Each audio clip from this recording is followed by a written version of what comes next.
Oh, hi guys, Cracker here. Welcome to Crackers Adult Bedtime Stories Part 3. Are you guys having problems sleeping tonight? Well, after I read my story to you, you guys will sleep like babies. It was a cold winter day on my rustic farm. Cows needed to be milked and horses rounded up and put in the barn. The farm work seems to never end, but the world was about to change that gloomy Sunday morning when the invaders came into our reality.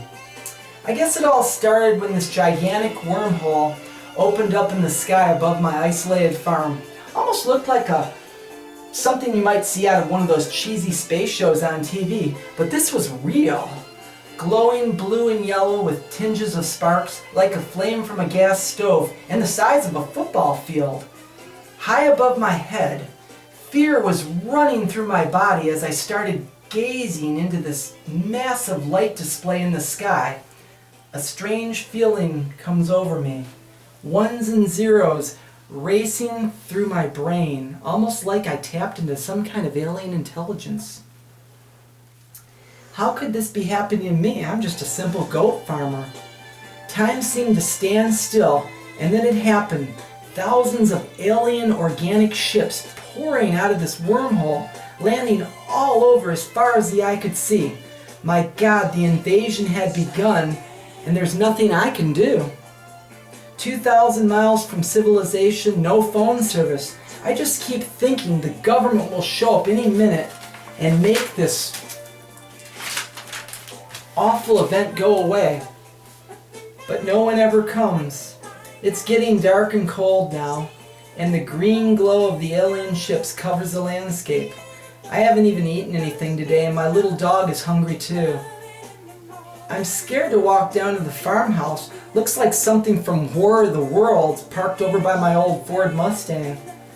If we can just make it through the woods across the Blue River. I found a cave a few years back, hooked up some lights and stocked up a bunch of canned food and water there, just in case of an emergency. I guess this qualifies.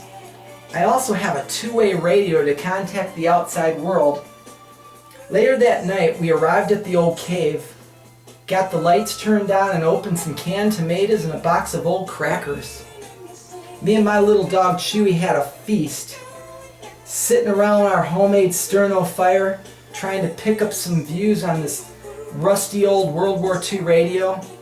Turning the old Bakelite knobs, a picture of what was happening in the world had emerged. Women and children were being abducted by the millions. Men were helpless against these strange reptilian beings. The radio says that all the major cities around the world have been invaded, and large crowds of men just standing around crying and praying and wondering what happened to God. Our families just disappeared. I've been drinking too much wine tonight.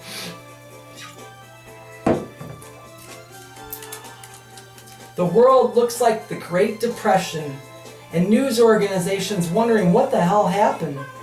Our elected officials in Washington are gone. Our mighty military looks like they abandoned us when the invasion began, probably hiding in the massive underground cave systems near Washington, D.C. I saw a top secret document some years back about this underground train system that links up all the major airports. I guess that document was real. It also talked about the wealthiest families in the world being notified to get on these trains before the rest of the population finds out. This really makes you think about united as a one people is just an illusion. But then again, isn't happiness just an illusion on this big blue planet? My little dog is starting to bark now.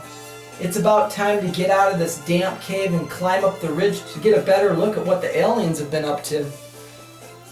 As we climbed, you could hear a high-pitched noise almost resonating through my husky body. I put that one in there. As I reached the top, not believing my eyes, this alien race had erected a gigantic pyramid-like structure in the middle of my property. At the very top, a brilliant blue beam shoots straight up into the wormhole, like a beacon to guide the rest of these reptilian freaks to where the people of Earth live. Ships that left earlier have made their return and hover over the pyramid. Long clear tube ramps leading to the pyramid and reptilian creatures guiding women and children in. Thousands of people walking into the unknown. I must get a better view of what's going on inside. As I get closer to the top, I notice a small opening I made. It's only another 400 feet climb. So I put my little dog in the backpack and start to climb. As I reached the top, I looked into this clear organic dome. Screams of women and children as they floated through this bluish Tesla beam. It hit me like a sledgehammer. I just realized the aliens' master plan. Abduct all the women on the planet Earth and use them as a breeding colony to populate other worlds in the universe, and the children would be used as an organic fuel source to propel their ships to the stars. Why can't this just be a sick dream and any minute I will wake up and things will be normal again? But this is the world's new reality. 10 years have come and gone. Man has destroyed itself with weapons of mass destruction. The invaders have come back to claim our world as its own. As for me, I'm still living in this damp cave with my dog Chewy eating canned tomatoes. The radio went silent long ago. The world may be over as we know it, but I'm still alive. The end. Well, good night, everybody. Cracker out.